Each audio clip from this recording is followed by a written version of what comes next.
Hi everyone, Craig here with another Christian Cooking with Craig, and today I am doing a chicken pumpkin curry.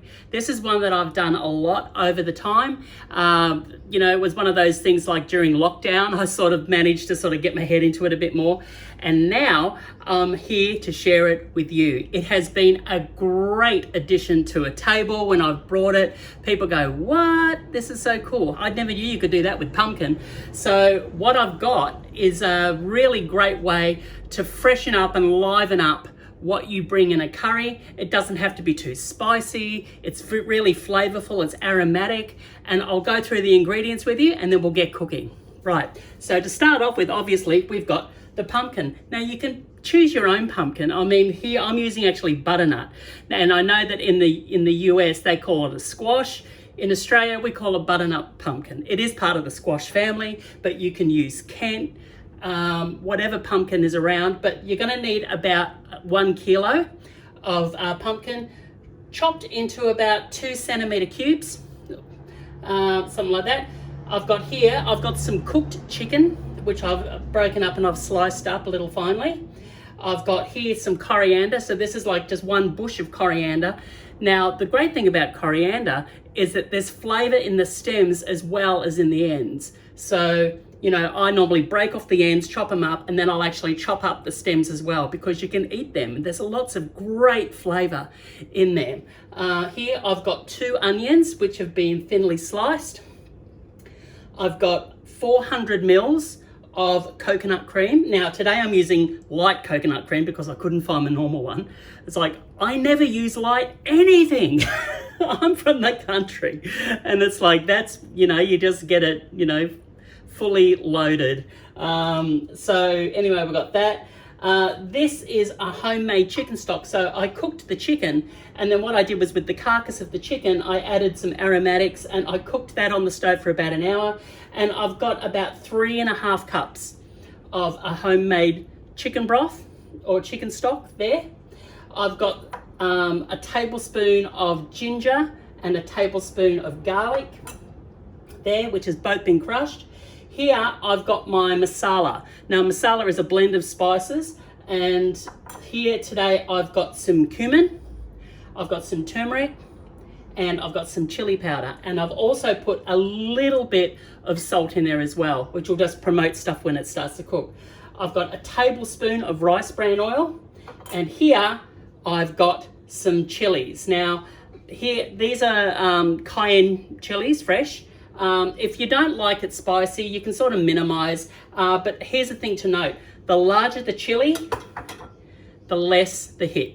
So when you get those small bird's eye chilies, those things are ferocious. So depending on how hot you want it, that's the way you're going to go.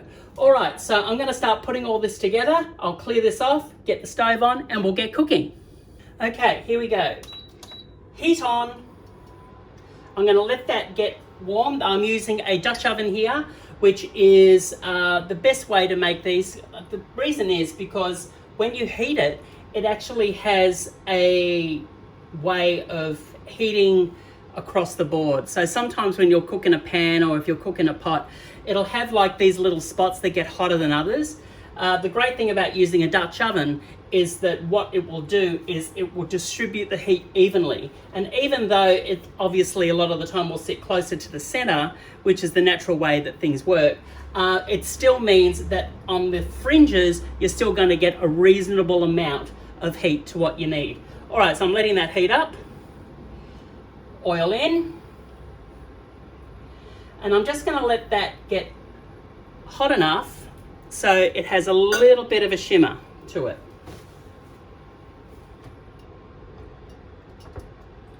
And the first thing we're going to be cooking today is we're going to be heating up our aromatics. So that's the first thing to do.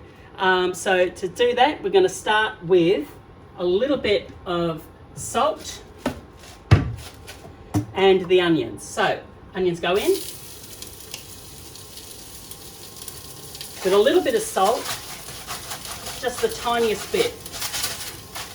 And what the salt will do is it's going to promote the liquid coming out of the onions. And we're going to cook these for a few minutes. just until they become translucent. If you don't know what translucent is, wait a few minutes and you'll get to see what that looks exactly like. So a lot of you have been leaving notes and comments about, some of you have tried the dishes that we've put on here. Others have put in requests for different things. Don't worry, the list is growing and I will be getting to all of them eventually. There's quite a few to get through now. Someone has requested, like years ago, I made this braised steak and onions. And strangely enough, that's the one quite a few people have said, oh, please, can you put that one on? Because we want to know how to make it. So I am definitely not averse to doing that. So we will definitely be putting that one on. But please, leave your comments underneath, along with any requests, any suggestions, and of course, don't forget to subscribe. I hate saying that, but you know, if you can, that'd be awesome. All right, it's been a couple of minutes here. If you have a look, you can actually see now that these onions have become translucent. That's the way to do it. So the next thing we're going to do now is we're going to add our cumin, turmeric, the chili powder, and along with the fresh garlic and ginger into there, and we're just going to stir it, and you're going to see it change colour quite dramatically.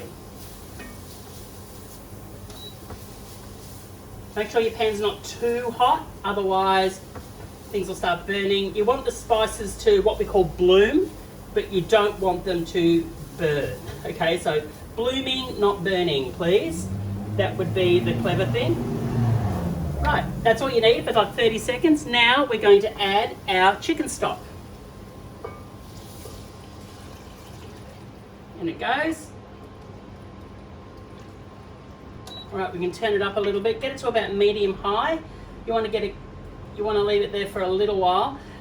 The other thing that you can do is, although you can sort of look at it and go, all right, that looks like it might not be enough liquid to support the pumpkin. What you've got to remember is that pumpkin actually has a lot of liquid in itself.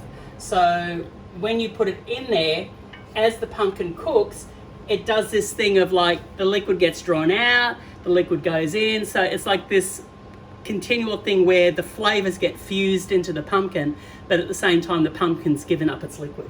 So just be mindful of that when you're doing it. And now we get to add the pumpkin. In it goes.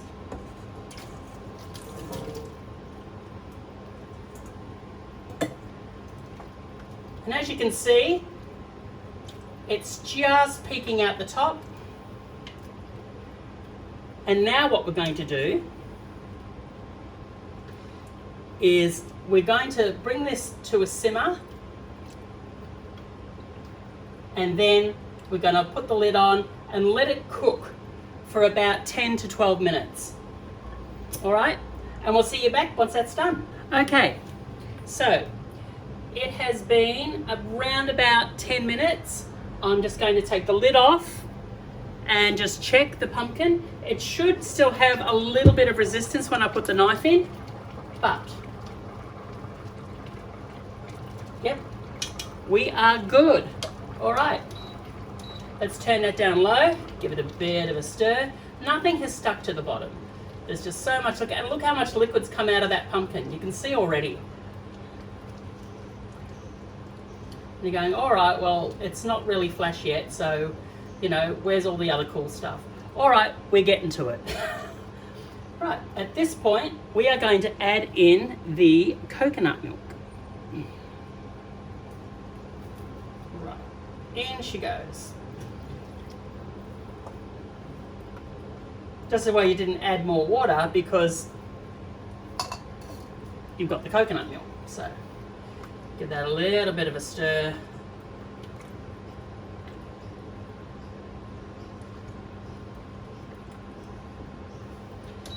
Right, bring it up to medium.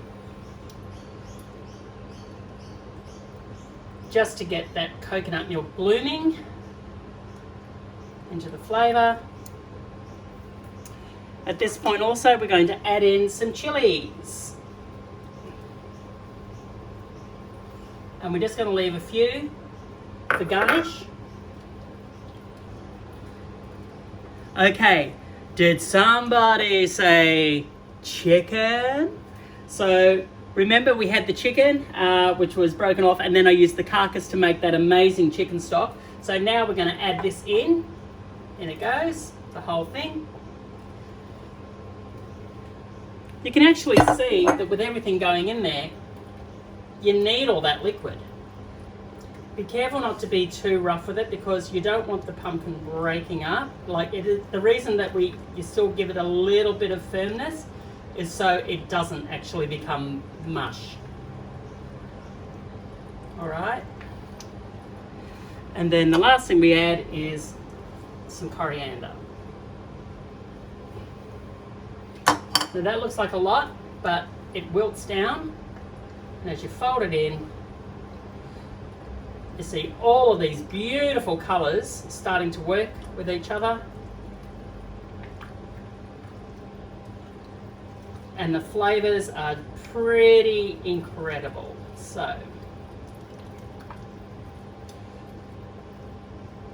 now we're just going to let that warm through for around about 3 to 5 minutes, and then we're good to serve.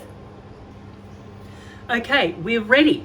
It's all done. As you can see here, the whole thing's come up to a bit of a simmer. It's ready to serve. The chicken's been heated through.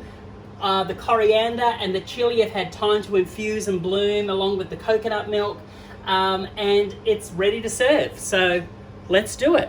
What you have an option of here at this point of what you can serve it with, I always say jasmine rice or basmati rice, or there's these ones that you can get called konjac noodles, which are really low calorie, gluten-free, keto friendly, hardly any carbohydrates in it. This actually is really low in carbs as well. So if you're looking to sort of lower or minimize your carbs, this is the way to go. So let's serve it up.